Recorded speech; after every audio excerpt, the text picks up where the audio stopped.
Hello, everyone. Welcome to another edition of Valley Sports Rewind. I'm Mike Cannici, and today we are joined by a very special guest, three-sports star at Derby High School from 1984 to 1988. And I am delighted to have on Mr. James Allbert. And Jimmy, I want to thank you for coming on today. It's a real honor. Thank you very much, Nietzsche. I appreciate the opportunity. Now, Jimmy, let me ask you, I ask a lot of the guests this. It's interesting. I could ask you your love for football, which we will, but you're quite the baseball player. I mean, you've had a track record of baseball for a long time. How did the love of baseball start for you? Well, it started with my father, obviously playing catch, and then went to a lot of West Haven Yankee games, and then went to Yankee Stadium, and then we would take a trip somewhere around the country to go visit a stadium every year. So that's how I started loving baseball. Right. And at a young age, I mean, you were a very good baseball player. I know you caught your senior year, you played shortstop your junior year, probably your sophomore year JVs. Let me ask you this, though. When did you start first catching? We went to a Little League tryout. It was coming out of minor league, and my coach suggested that I'd go up there and try to pitch. But no one wanted to catch. I go, I'll try it, and that's how I started catching. Actually, Greg Pantanella was the first person I caught in Little League. Not a game, but the tryouts. Right. Now let me ask you, was it tough catching at first? I mean, the toughest part about it, I would think, is those hot days when you're behind the plate. It was really tough, especially in high school. We had some really hot days, and catching Greg and Aaron were tough at times. But it was something my senior year I really had to do, because Chris Grott, it was tough for him to handle Greg and Aaron being a sophomore. He was a great baseball player, but he had a hard time controlling them, pitches and stuff like that. And Coach D asked me, would I mind going behind the plate? He goes, that's not what I expected from you, but will you do it? And I said, for the best of the team, I'll do whatever I have to do. Right. So now let's talk a little bit about football. It's no secret Derby's reputation for sports always started with football. You played Pop Warner, I believe, 7th grade and 8th grade, correct? Yes. Right. So where a lot of kids started playing football maybe 4th grade, you kind of waited till 7th grade a little bit. Did you have a love for football, though, right away? Yeah, the first time you hit someone is when you like it or you don't like it. And I remember, again, it was Greg Pantanella. We were doing nutcrackers, and Greg was one of the best players on the team. I remember I tackled him, and everyone was like in awe. And that's when I really started loving the game. And then I was a center that year for Greg also. Right. So let me ask you, when did you start punting? Did you start punting in Pop Warner, or did that? That happened my sophomore year. I was kind of believe it or not, I was a quiet kid. And it was Buff Bartone and Jay Benanto and some other kids. They were trying out punters. So like, Jimmy, go try out. I'm like, because I would just punt the ball in my yard all the time, over wires, this and that. And then I went over to punt, and they Coach Sophomore was there. He's like, we have a punter. Right. And that's how it all started. And then I went to a camp my junior year for my senior year, Ray Pelfrey's, and that's when, my senior year was the big year for that. Right. So now let me ask you this. I know when you got to the varsity level, and we'll get into that, you played some DN, you played some guard. What position did you play in Pop Warner when you first started? They had me at linebacker, middle linebacker, and they had me at center and guard and tackle. I played the whole line. Wow, so you were all over the place. Yeah, Did you play a lot the first year? Or? Yeah, no, I started. Right. I started both ways my first year. And that team, Greg, Chris King. I think Chris King might have been his first year too. Right. Greg was the quarterback. It was funny. Derby Pop Warner just wasn't as successful as the high school years, which I always thought was kind of odd. Yeah, they didn't always have the best records back then, which was kind of strange. I mean, you look at your class went on to have a great success in high school, but Pop Warner probably not as much. No, not at all. I think at Pop Warner in 2 years we might have won 7 games. Right. And it just, that's something I just can't explain. I tell our Pop Warner kids in Milford all the time, it's just, I can't believe we weren't that good in Pop Warner compared to high school.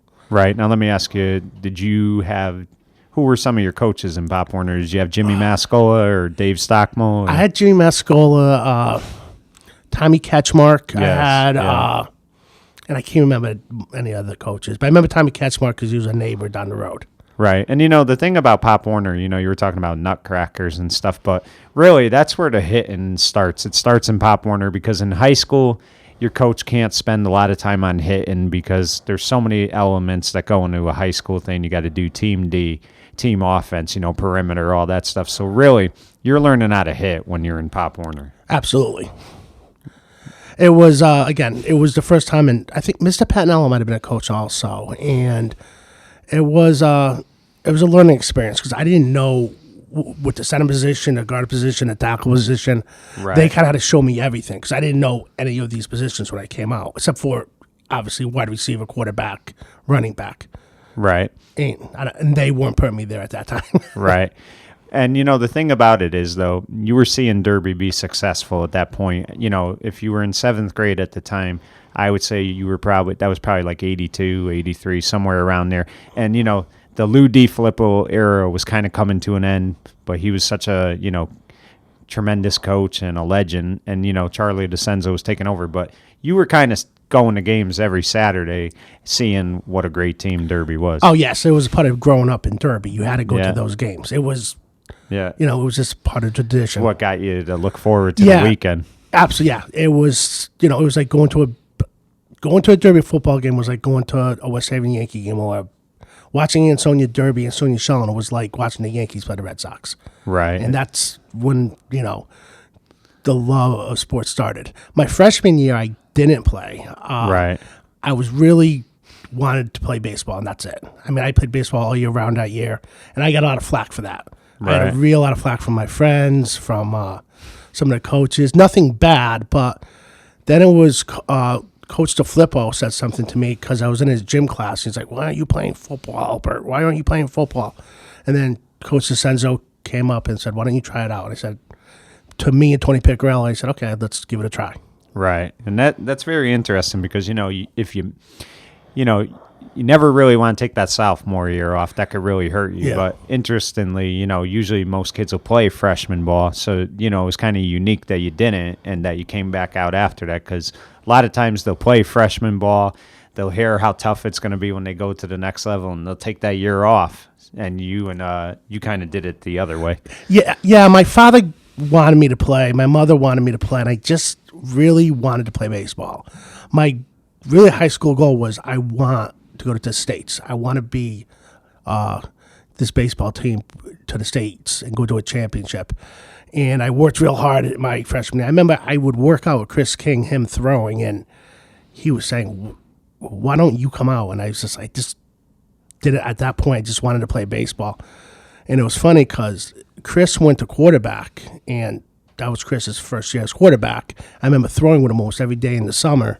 Right. Because Greg Panella went to Notre Dame. Yeah. And Greg, Chris, and I were close. We were very competitive with each other because we were really never on the same team except for all-star teams. And all three of us always made it the first year you could make the all-stars. So it was it was competitive.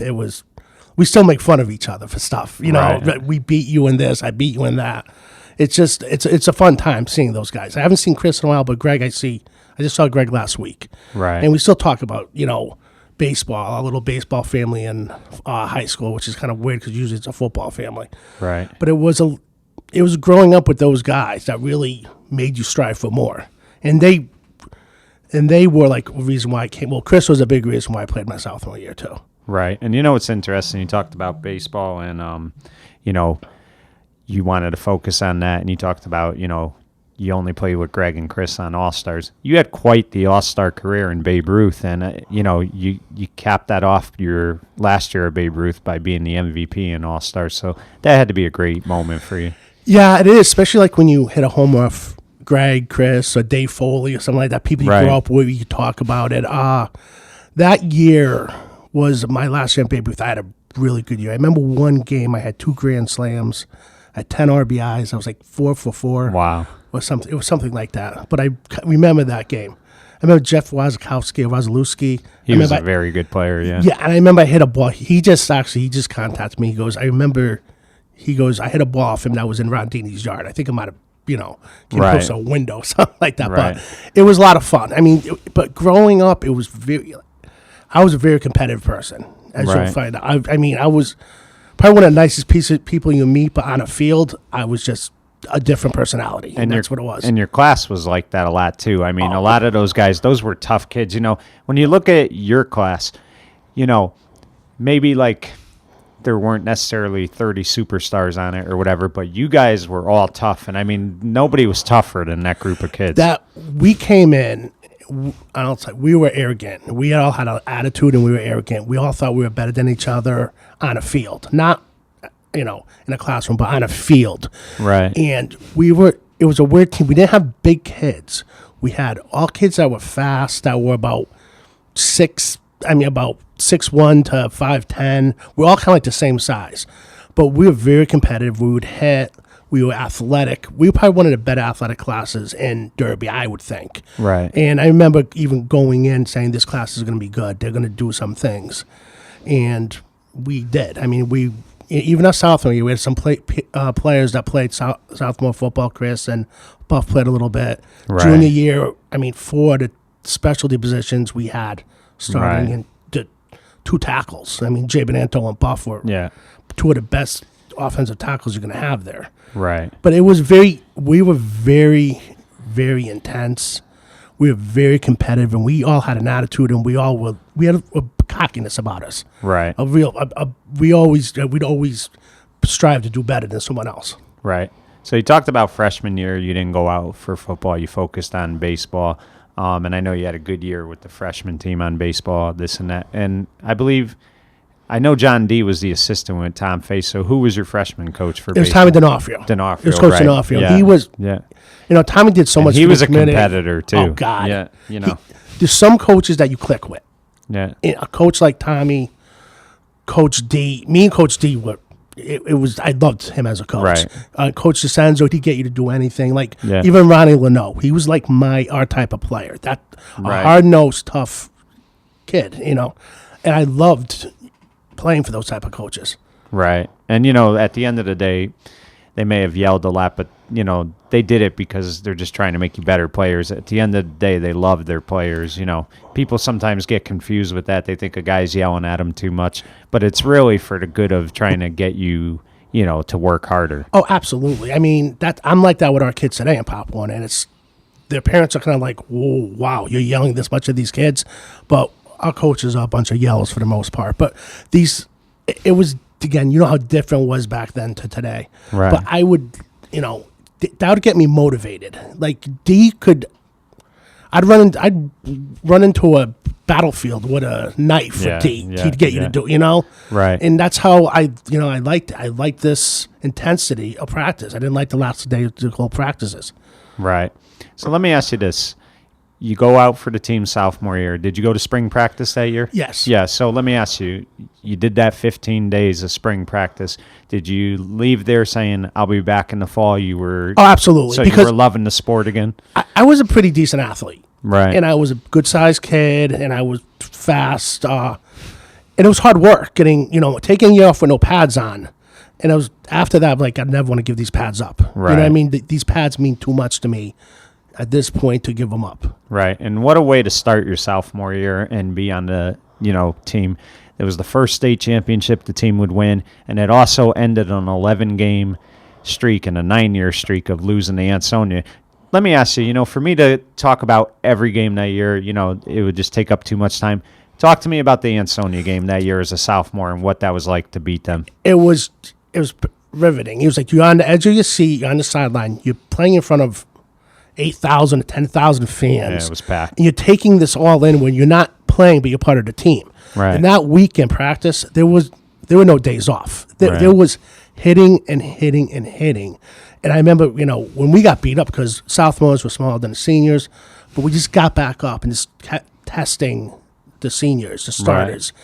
And it was, and they appreciated it. Those guys were good teammates. They were a really good team. I mean, Tom Foster is probably the best athlete I've ever seen. Tom Abel. Danny Shea. Shea. I mean, great. I mean, they appreciated it, too. Mike Jaddick. Yeah. I mean, Mike was Mike's a very underrated player out of Derby. I mean, he did a lot. I mean, you think he was awesome. What a game John Bogart had. John Bogart was another great teammate, too. And, and even on a baseball, he kind of took me under his wing a little bit because I was shortstop. He was a shortstop. Right. And I really wanted to press Faye, and he's like, just slow down. You have all year to do this. But these guys were great teammates for every sport.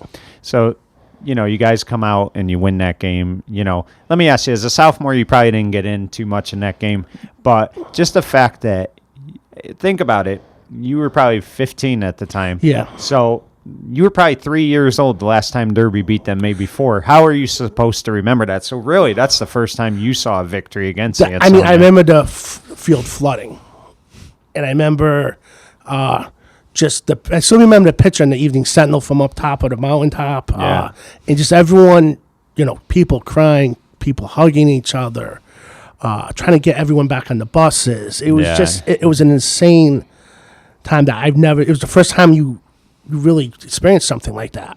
Right. Until you start playing at the varsity level in these games. Right. So let me ask you, I'm going to talk about the Immaculate game in a sec, but tell me how you felt you did that year as a JV player.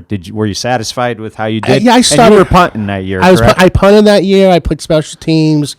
I got in some defense. I can't remember if I played some offense, but I got playing time. Right. And honestly, if I played my freshman year, I think a lot of things would have been different. Right. I wish the one thing, you always have regrets in life, but I really wish I went out for football my freshman year, because Coach D'Onofrio really wanted me to come out. I remember he got me a job doing, and Riley got me a job doing basketball, bitty basketball scoreboard and stuff like that. And Knopfs really wanted me to come out and play. He really was. I think he was a little disappointed. My parents were a little disappointed, but my father understood. I had a love for baseball, and that was, I thought, was going to be the only thing I was going to do in high school. Right. So let's talk about the Immaculate game. A crazy time, the tragedy of the River restaurant the night before. I talked to Dan Shea a lot, and he always says, I remember on our way going to the state championship game, you just see that the building's not there anymore, and you could still see the smoke. As a young 15-year-old, how affected were you by that? It was a big deal, because one of our teammates, Chris Luchow, worked there. Didn't know if he was on that day. We didn't. I'm not sure if his sister worked there. We were really, when it happened, everyone was like, "Luch, is Luch okay?" Right. And we didn't have cell phones. It wasn't. To get someone on the phone was a lot different than today. And everyone was worried. Home, pretty much. And I remember it was like, is Luch okay? Is Luch okay? Was he working? And then come to find out he wasn't working. But we had, there was a lot of friends and family. In Derby being such a small community, it was devastating. It was a devastating time. And Coach DeCenzo had told me how one of the relatives talked to you guys in the locker room, and they wanted you to play the game. And he just said, so emotional. Let me ask you, were you guys able? Were you able to enjoy that win that day, or was it a letdown because of what happened? No, we enjoyed the win. It was good for Derby. Right. You needed that lift. Derby needed that lift, saying we were the best Class S team that year. Right. And it was good for the community. I think the community, was so involved with our high school sports that it kind of let them forget about it a little bit. Right. Giving a little bit of closure. Not that you're ever going to have closure from that, but it was something to take your mind off it. Right. Now, let me ask you, the story I always heard was Charlie was a little hesitant to let you guys play that game. Is that true? I think so, but again, being a sophomore, he probably talked more. He talked to the seniors kids. And the kids. Right. And it was just a strange time, because you don't know how to react to something like that. It's just you're not expecting something like that to happen. And when it happened, like Chris Luchow, we didn't know if he was okay or not. This was our teammate, our friend. Right. This is like. And it's kind of like our class was so tiny that it was like a little family, It was right. I remember getting a call, I think, from Tony Piccirillo that he was okay. Right. It was just a really tough time. Right. So now let's talk a little bit about baseball that year. You're a sophomore, and this is, as far as I know, Tom Fay's final year of coaching. Now, maybe he didn't announce it at the time, but it would be his final year of coaching. I know you didn't start that year, but I think you did get in some varsity games. I got a little bit of time, I think, at bat here or there, but it was really, that team was talented. There were players on that team that were good that people don't realize, like Ray Bowers, Bobby Sobin was on the team, was a really good player. Mike Olnowski, that was a good team, and I played with those guys my whole life because of All-Stars. Of course. Tommy Abel was just a phenomenal athlete. He was a tremendous player. And it was upsetting that Fosse didn't play that year because something happened. Right. I don't know what happened, but he missed out that year, and he was a great athlete. He was a great athlete. Around. He was a great guy too. Fosse was a really good person. Great athlete. He was always one of these. Again, he'd take you under your wings, help you out. I played a lot of CYO basketball with him, but he was a really good athlete. One of the best athletes I've ever seen. Right. Now, who was the JV coach that year? Was it Tony Lionetti or was it D? It was D. D, right. So you got to be with D a lot. I was, and I played short. I hurt my arm at the beginning of the season, but I was ready, And then Pettinella came back.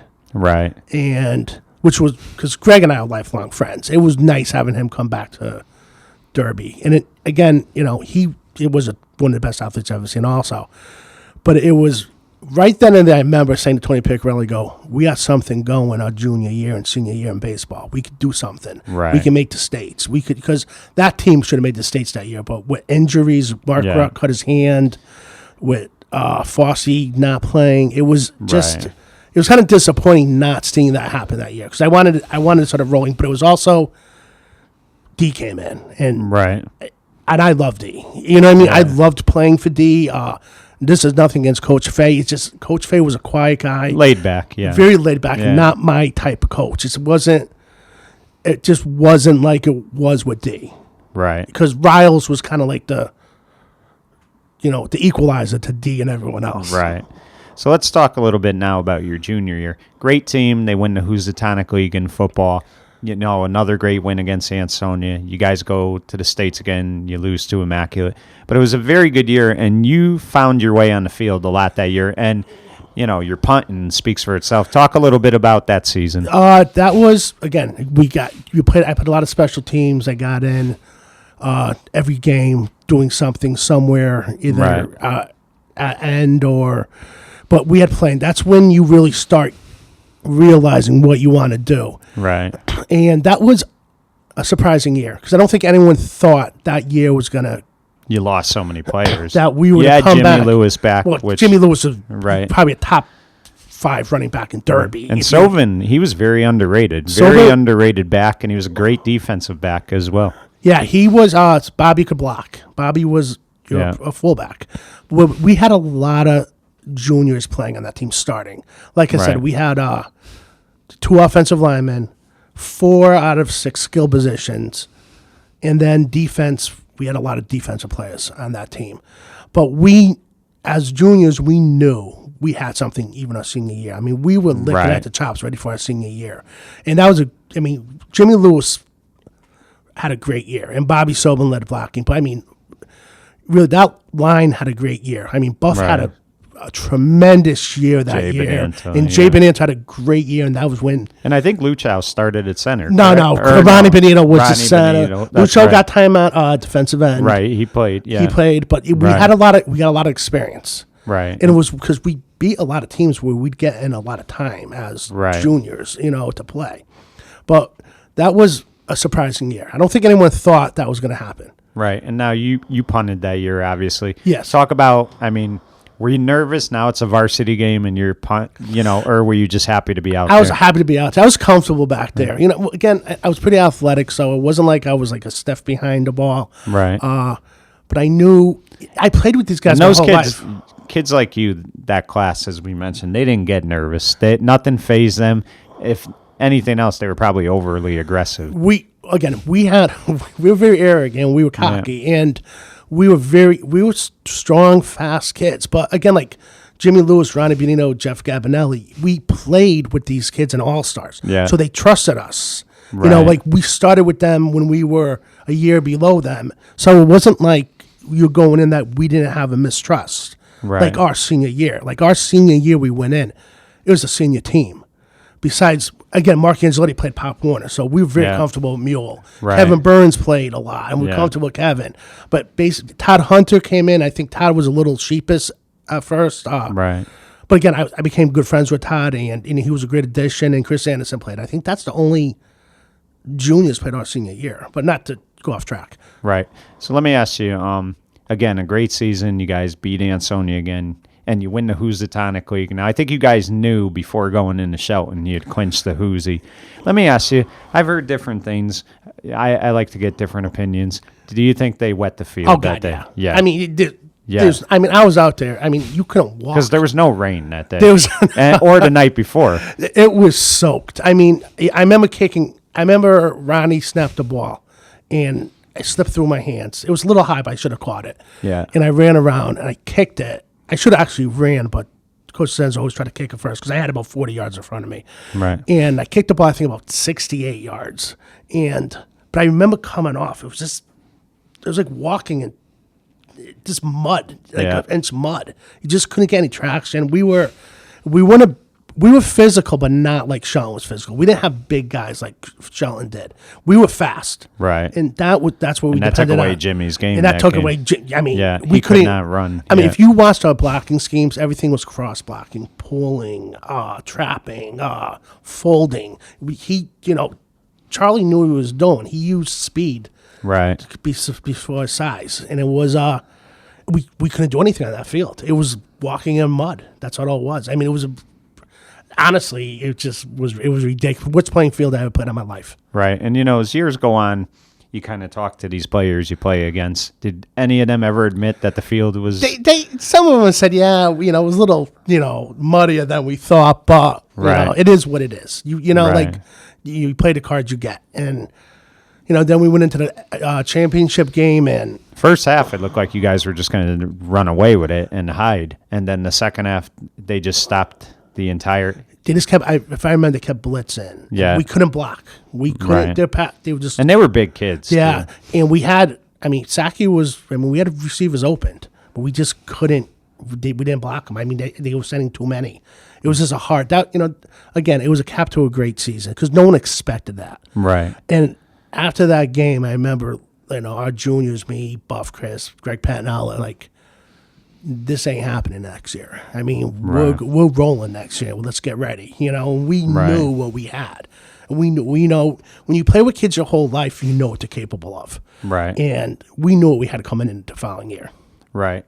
So let's talk about that season. You went out for the basketball team again, and you guys went 2-18. I know basketball is never really a successful sport, but you guys were in a lot of games. Pete Sack, you had a great senior season. There's the 47 points against Sheehan. First game of the year. First game. Let me ask you though, did you go out for basketball that year? Did somebody ask you to do it? Well, here's a funny story. Sean Monahan is one of my best friends, and we're in gym class, and we played 1-on-1, and I really lit up Sean that game. I was hitting every shot, and Saki was watching me, and Mo was watching me, and there was a coach there too. My uncle Billy Schwab was a coach. Right. So when you come out, I'm like, okay, I might as well. You know what I mean? I'm not. I'm going to work my whole life, so let's try it out. And then that game, Saki had all those points. Is when Perez put me in. I had a very solid game. I think I had like 9 rebounds, 9 points.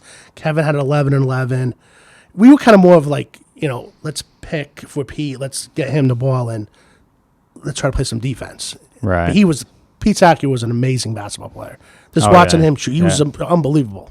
Yeah, and he was a good football player. He was too. A great athlete. Yeah. And that junior year in baseball, I know we weren't successful, but he pitched his heart out for us that year too. He was a good teammate. Right. That year. He was really good. He was an amazing athlete. And what was funny was you guys win the first game of the year, and then you win the last game of the year. You beat Seymour. So, I mean, it wasn't the best season, but, again, Derby just always struggled in basketball. And, I mean, a lot of times when you got wins in basketball, they were like championships. Oh, yeah.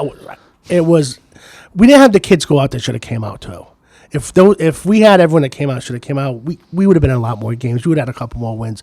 But it was tough watching Pete. And I think Ray played that year, if I remember. He came in late. Yeah. Ray, Jamie Gagnon, Chris King came in the last 4 games of the year, I think. Right. Where we're like, if you're going to play, you're going to play next. We went to play next year, and that just didn't quite happen.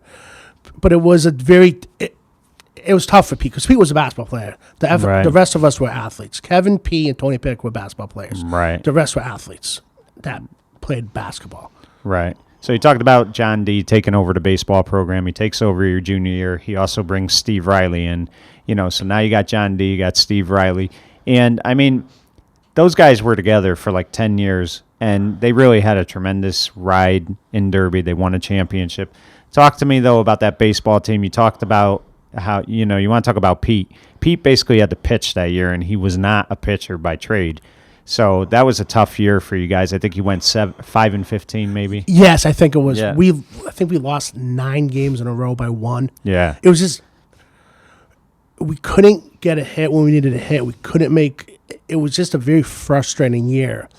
And that year, I remember saying again to Tony Pick, who played, the seniors on that team was Stephen Burns, Sean Ennis, Bobby Sobin, Pete, and Greg Kiley.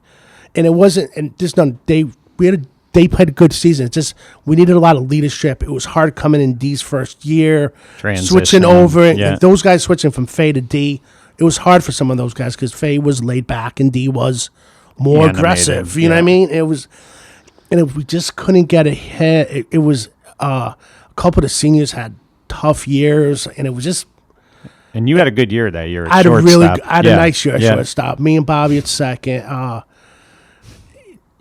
had a good offensive year too, but that's what I was working for. My whole life I was working for that, and that was really disappointing that year.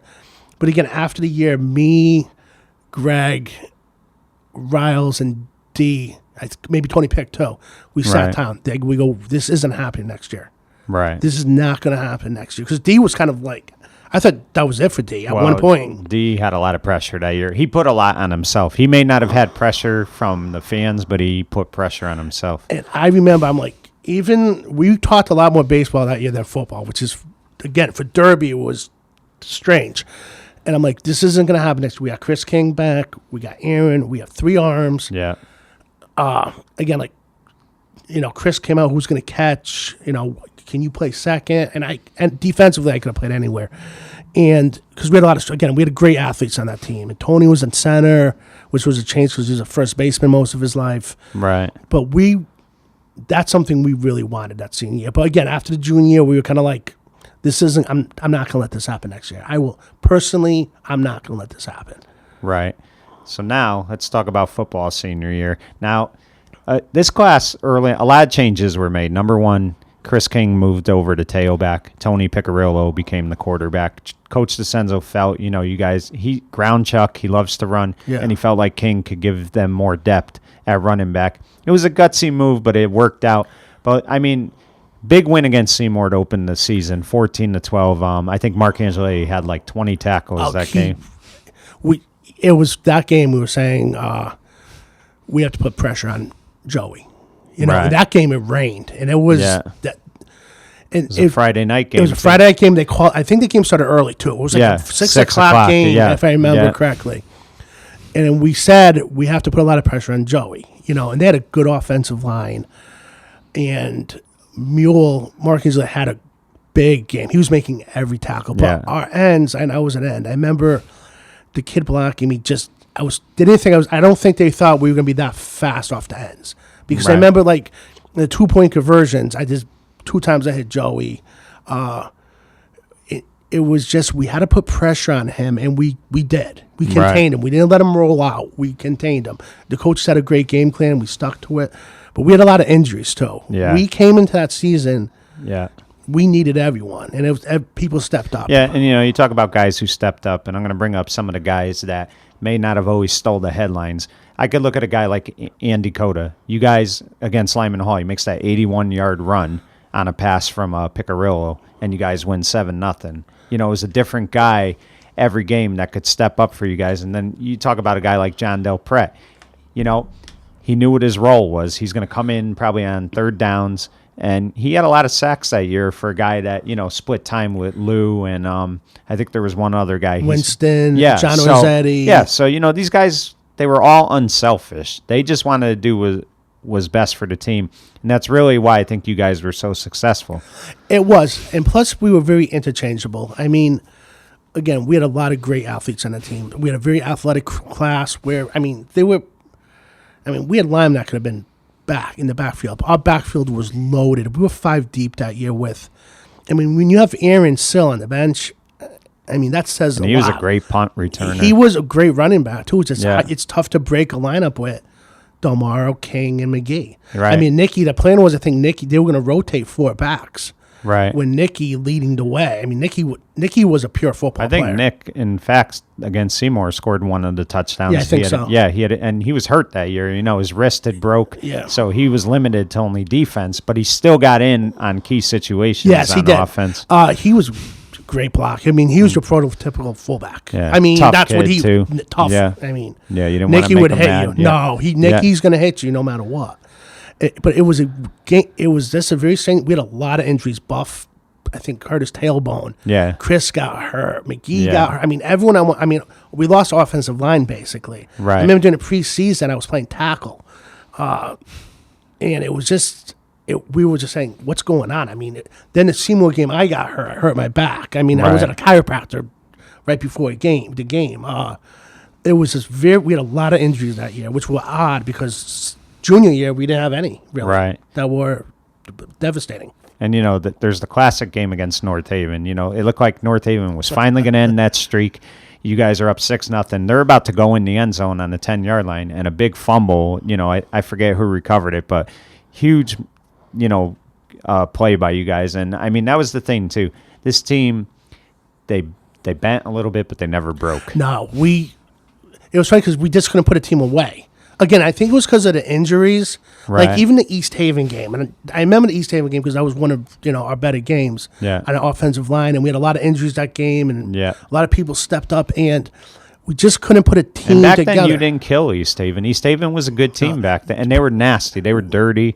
They would play you tough. Oh yeah, they were tough. I mean, the Housatonic was the toughest league in Connecticut. Right. I don't think there was a tougher league than the Housatonic that year. Right. I mean, those teams were all very good football teams. Did good athletes. It just coming down to it was, I think, a little bit, not intimidation, but in the back of the head, they're playing Derby, they're playing Shellen, they're playing us teams, and that gave us an edge because of winning. Right. We knew how to win in football. Right. We knew how to win. Unfortunately, you lose to Ansonia that year. And, what's really crazy about that game, Jim, is it was basically lost on 2 plays. 2 long passes by Lane early in the first quarter did you guys in. Because you guys, after that, you guys pretty much dominated the rest of the game against them. But it was those 2 long bombs early in the game that James Lane completed. Yeah, I remember that game really well. Because it's funny because you ask any of us about that football season, the first thing anyone would say was the loss to Ansonia. Right. That's different. I mean, we still talk about it. I just saw Nicky Rizzi and we were talking about that game. Right. And James Lane was just a great quarterback. I mean, awesome. But like 2 unsung heroes on that team, and I always say this, was Greg Goomis, because I remember coming off the end, and I sacked James once, and Luchow got him, I think, but he was just picking us up every time. Every time we beat the offensive tackle or we blitzed, he'd pick up the blitz, and that was really big for them. Greg Goomis had, people don't realize how much a block helps. And Brett Harvey he was awesome, yeah. Brett Harvey he was a great athlete. You want to talk about an athlete, he could play anything. Oh, yeah, but hockey, everything. And our backs couldn't block him. We had a hard time blocking him, and it was losing that game was heartbreaking. Right. Because, especially for me, because that was it for me. I had mono. Yeah. I was done. Yeah. I was done the rest of the year. I went from like 185 to 130, believe it or not, 135. Right. And I was basically, all I could do was punt. Right. And the Shelton game, I got some scrap time at the end, but they were afraid, I could have got hurt with the spleen and stuff like that. I couldn't get cleared by a doctor. And I would have played, but it's just, I couldn't help the team.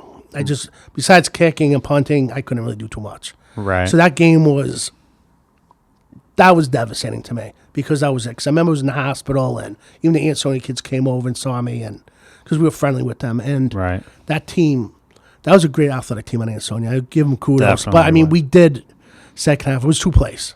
Right. It was just those 2 plays, and that's it. But again, they were that day. That's what happened. Right.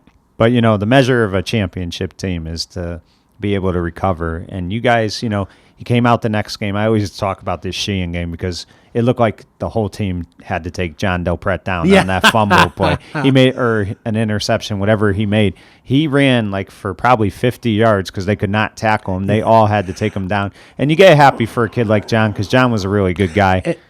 It's funny that you mentioned, I just saw him last week at a restaurant. I was bringing my son out to eat, and I saw him with his beautiful wife. And we always talk about football. In that game, I wasn't at that game because I was I was home. I was listening to it on the radio. I remember hearing block punt, and I remember them saying, Del Pret has the ball. They can't take him down. And I'm like yelling, and my mother's going, what's going on? And, I'm like, Johnny got the recovery. They can't tackle him. And, again, we were all friends. And, I grew up with John Belprat, Greg, Right. and all the, what I mean? You're happy when that happens for, with someone. Especially because, he didn't get all the recognition. A lot of us, Right. it just didn't happen. We got it, but not like a running back, especially a lineman. You never get that you as a don't get lineman. it. But you do all the work, too. So. Yeah. But it was that team was, the commodity on that team was just amazing because we grew up with each other. Right. It was just a really fun time. And it was the measure of a great team because you guys bounced back. And, one thing Charlie DeCenzo had never done and one thing you guys had never done was beat Shelton. And, you talk about the loss that broke your hearts your junior year. Yeah. Senior year, we could talk about Pettinella all day. A monster game, his coming out party. I had Charlie DeCenzo on my TV show. And, the years go by, so he got a little confused on the players. I think he mentioned Ray, but it was really you. Yeah. And you were punting the ball like crazy that day. Talk about you never gave them field position that day. It was just a great day for you punting. And really, like I've said this many times, I have never seen a better punter than you at Derby. So. Thank you very much. I remember Charlie 2 times he came up to me, and I had a pretty consistent year. I had a lot of shanks, but the Brantford game, we just wanted to get out of there alive. And he come up, he goes, Albie, put him deep. Don't let him return it. I go, okay. So I think I put it at the 2, but it was a good place to punt at the 2, and then time ran out. And then the Shelton game, he came up to me, he goes, and I remember, not that you could tell someone was nervous, like they stopped us first time coming down. Right. He goes, Albs, he goes, we need a big punt. I go, all right. And then I think about a 68-yard or something like that. Yeah, it was unbelievable. I had a good day that day. But again, that's all I was doing. The ball is still going somewhere. Yeah. But that's the 2 times he says something to me, and it helped. Anything and it was when I probably if a couple of those guys like Tony Peck, Buff, go punt. That's all you do all day is kick a ball over the telephone lines. Go go over there and do it. And that's how that's how it started. But it helped us. Anything, any advantage we could give, we took. Junior year, Jim, you guys had already clinched the Hoosies, so you didn't really get to celebrate on the field because you already knew before Thanksgiving you had won it. This game, you got to celebrate on the field, and so many elements went into the game. Greg Pettinella, again, what a game he had. Greg could do anything in any sport at any time. If growing up with him, hit a golf ball, basketball, soccer, kickball, whatever. Greg was one of the best athletes. He was a quiet kid, too. Yeah, sometimes. Right. But you grew up in his neighborhood. Right. And he was just a great athlete. Honestly, I think he was, between baseball and football that year, the best athlete in our class. For the 2 main sports. But he was just, he carried us in baseball, too. Right. And I loved catching for him. Well, I'm sure we'll get into that. Right. And what was the feeling like, though, when you guys dumped the bucket on Charlie? You guys win the Hoosie. You don't get in the playoffs because Fitch lost to New London. But even so, it didn't feel like it was, a loss or anything. It was a great season with another championship. Yes, it was. And I was happy for Coach DeCenzo beating Sheldon, getting that monkey off his back. I was happy for our seniors. It was hard for me because, again, besides the punting, I really couldn't contribute. Right. But I was very happy. I was excited. I was psyched. You lose 5 football games in 3 years playing. It's pretty impressive. That's pretty impressive. Yeah. We even talk about this with other coaches, people from other programs. And I always joke with them. I go, if you played in Hoosier that year, because I coached with foreign coaches, players. I'm like, maybe 4 and 6. And I always kid around with them. Now we go 500, but they knew Valley football. Our head coach for Pop Warner played for Sean Jesse Rolander, and he understands what it feels like. He gets, and that's how we try to teach our kids a lot of it. Right. So let's talk about baseball now. I would go into basketball, but I think you guys went 0-20. There's nothing to go into. Right. So baseball season comes, and I think Pettinella, you talked about him, and you had to move to catcher because you could catch him. A great 1-2 punch because he went 9-1 that year as a starter. That's unbelievable because, again, that was the tough Housatonic League. That's not easy to do. Talk about that season a little bit. Well, again, we started off, I can't remember if it was Emmett O'Brien or Seymour, where we were going into extra innings, and then I doubled. We won the game, and we were excited. But D wasn't comfortable. He didn't want, all those one-run losses, was always in the back of our head. And I remember I remember voting for captain. I'm like, I don't care who's captain. This is my team.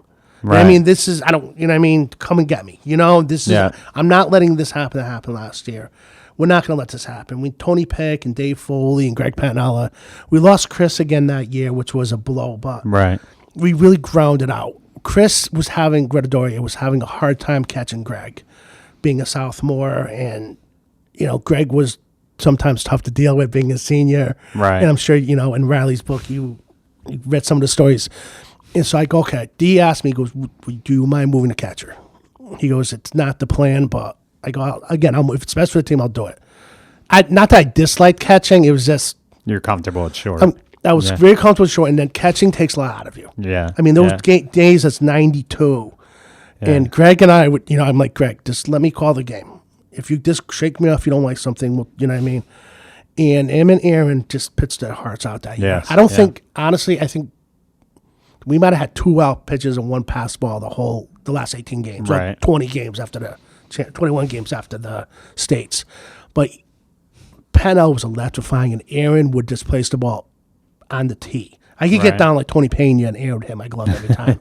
He was just, I mean, and Aaron was a great athlete too.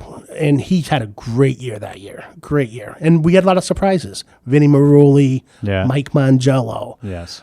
Dave Foley had a nice year.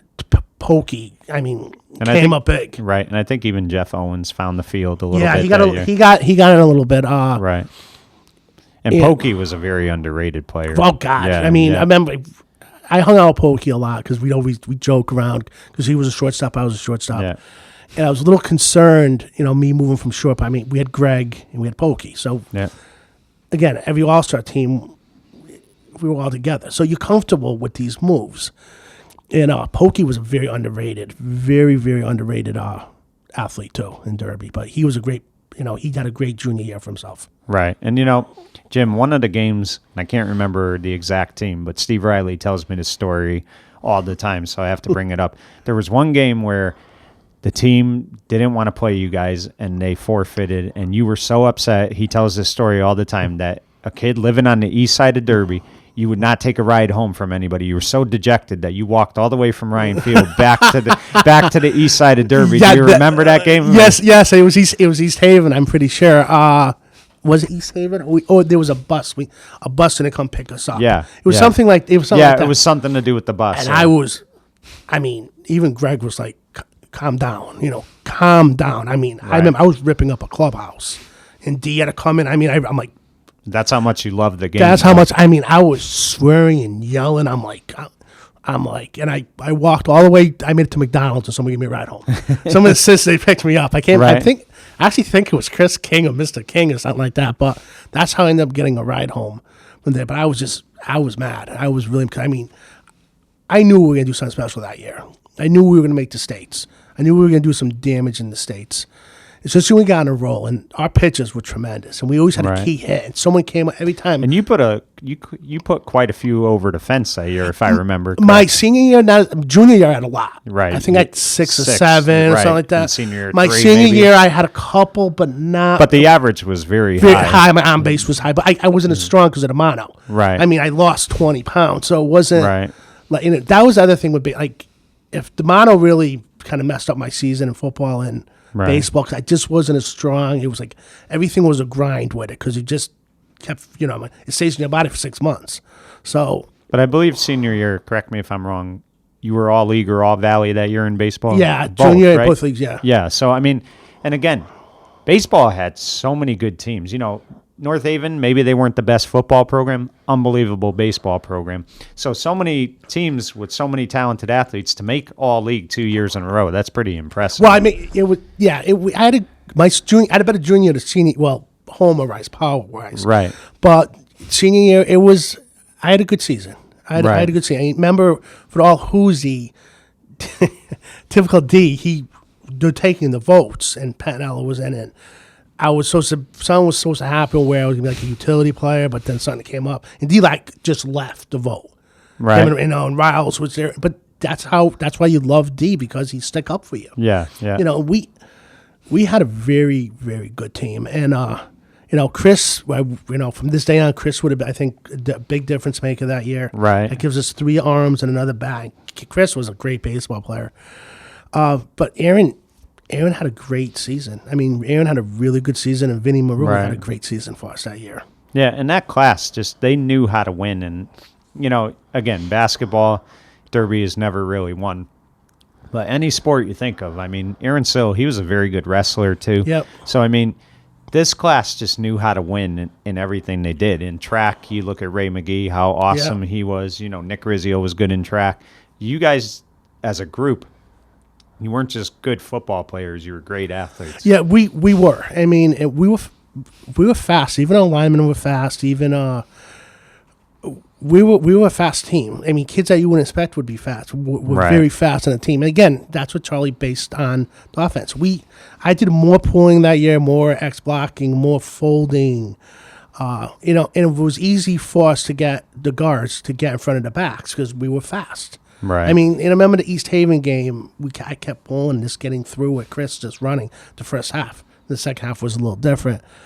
But, I mean, we had a great – I mean, Jay and Buff at the ends. Oh, I mean, they were so good. They took so much pressure off you. Like, Buff had a toughest senior year because he got hurt. Right. Buff came into – I mean, Buff got healthy the Brantford game. Right. And he had just 2 tremendous players right there. Right. But back to baseball, like that year, like when we made the states, it was, and it took the pressure off D. He needed that. And I'm like, let's do some damage. I mean, like we could do something here.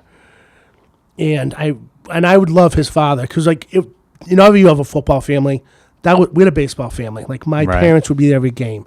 The Pantanellas, the Picarillos, the Foleys, all cheering. I mean, we had a big crowd. And that's for not baseball. easy to do in baseball because the games start at 3:30. Not every parent could get out of work, so you have to make sacrifices. I think there was a lot of sick days that year. You know what I mean with the parents, and it was they really. We had a lot of support. Even the football team, the wrestlers, they all came out too. Right. When we came, they knew it was something special to us. And it was great for D. And I remember, and I always say, I mean, this is the year that this is going to start for Derby baseball. That senior year, I really believe started the whole trend. Like got D and Riles really going in baseball every year. But they were 2 great coaches. I mean, it was funny playing for D. It was funny because he, being a character he is and his father. Yeah. I remember the champion and his mother used to yell a lot too. Oh God, it was great. I loved his father. I loved talking old times with his father. Oh yeah, and he talked about baseball with me, and you listened, and I loved those stories. But a funny story with D was we were playing in the States. We're up, I think, in Wheeler. We're up there. I remember someone foul tips a ball and hits me, and the family jewels will call it, as Charlie would call it, and I'm down for a couple seconds. So D comes out. James Allbert, what's wrong? And Riles comes out. Oh, you just need some air. So he starts pulling my pants up. Like, you know what I mean? Like it was funny. I'm screaming because And Riles is going, stop, you're killing him. And it was just that year. There was a lot of fun stories. Like Coach Marcuscio, I remember, threw a foil ball at me. I didn't know it was at a school store right at Jamarama, and it hit me in the eye, and I had to go to the hospital. And D went insane on him. But again, Marcuscio did a nice job for us too. He was a good coach, a great athletic director. But it was a lot of fun stories. It was like a family. Like I remember going to ZD dinners with everyone. We did everything together. It was a lot of fun. And that's what makes it fun is the camaraderie and the brotherhood and all that stuff. Because if it was just going on the field all the time and there's no stories to tell, it doesn't make it as fun for you. That year was just, I mean, especially when we started winning, because we got a little nervous. I'm like, we could roll these off. We could win. We could beat this one. And I remember D saying, Pantanella goes, Aaron goes. Pantanella, Aaron. We got to get hits. Yeah. I mean, he produced runs for us. I mean, we suicide squeezed a lot. We ran. We stole a lot of bases. We bunted. We hit and ran. I mean, we did a lot because we had baseball players. I mean, we didn't have athletes on that team. We had baseball players on that team. And again, like through Little League, Greg was just unconscious pitching that year. I mean, Greg was unconscious pitching. So was Aaron too. Right. And Aaron couldn't get a win. Yeah. And it was just, But he'd only give up maybe 3 runs a game, if that. I mean, yeah. he threw a no-hitter. We lost the game in Charlotte. Yeah, yeah. You know, and it was just a special year, especially, and I really feel that started Derby baseball. And I remember Dee's wife and 2 daughters there. Yeah, and they were young. And they were really young, and they would she'd come up and really, she was a big help too. She was a very lovely lady, and she always compliment us, and it was fun having Dee as a coach, especially catching, because he's hitting batting practice, and it's, typical Dee, like, oh my God. And it was just a lot of fun. It was like a family. We had a nice baseball family. I remember after the season and the loss against Sonia that we were at his house, and he was happy. He wasn't happy that we lost. He go, like, this is the start of something. Thank you to me and Greg. Right. And it was, it was humbling, and I knew, I was hoping to play baseball again in college, which I didn't. Football I did. But it wasn't, it was a great end to that season, even though we lost. But I mean, for Dee, it was great. Right. Now, let me ask you this. I probably know the answer, but did you enjoy punting the ball more or hitting the baseball more? Hitting the baseball more. Yeah. There's no doubt in my mind. I mean, again, I loved baseball. I mean, again, and I loved football too. Right. But like, football is a different. That year was special in baseball because, again, we had a baseball family. You always have a football family. Right. Because you had so many people coming out. But when we had 50 people coming out to a game, that was good in baseball. Right. It was a nice. It was good, and that we had a nice athletic team, and football season is football, and it was great, and I loved it. I wouldn't give it up for the world. Right. Now, let me ask you. You talked about you played in college and stuff, but after that had ended and you went to football games the next year, if you were able to. Did you have withdrawals, though? Was it tough going and not being out there? Well, it was because the way my season ended, with the mono. And then at WestCon, we started off camp, and I was punting. And, again, college is a lot different. And then I got hurt. I ended up spraining my knee, and that was kind of it for that also. But going back and seeing those guys win, like the Palmieri class and Anna Roman, because we were friends with them. Yeah, it was a great thing. Even when they won the baseball, it was a great thing for them. I remember going to those games. I was like so happy for them. You're always going to root for your home school, but especially those are kids that were in the school and you played with, and you kind of groomed and stuff like that. Yeah, absolutely. I mean, Jason and John were 2 great athletes. Right, but that team was a special team too. Right, Jim. Let me ask you. You're coaching these days and you're giving back to what these guys gave to you. But what was the biggest rewarding or most impactful thing in your high school career, whether it's athletics, as a student? What would you say was the most impactful? I know it's a hard question. Yeah, but I remember Coach DeCenzo said to us, the world owes you nothing. When you have the world by the friendly jewels, hold tighter and don't give it up. And that's the one thing I always took from sports, and just keep plugging away. And I remember like that senior year it was amazing.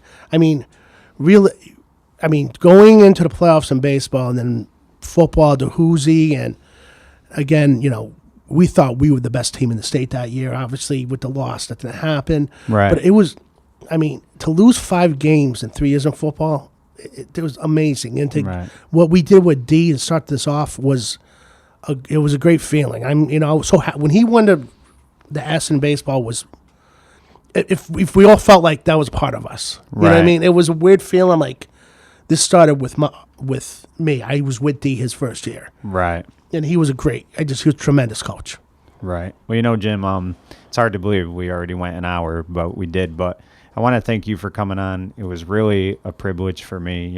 I grew up with that team, watched you guys play. And like I've said, I only started watching Derby football in 1984, but since 84 to 2017, I've never seen a better punter than I saw when you punted. And I really do applaud you for everything you did in your high school career. Thank you very much, and thank you for having me on the show. Thank you very much. And that was Jim Allbert, former 3-sport athlete at Derby High School. For Valley Sports Rewind, I'm Mike Cannici saying goodbye, everyone.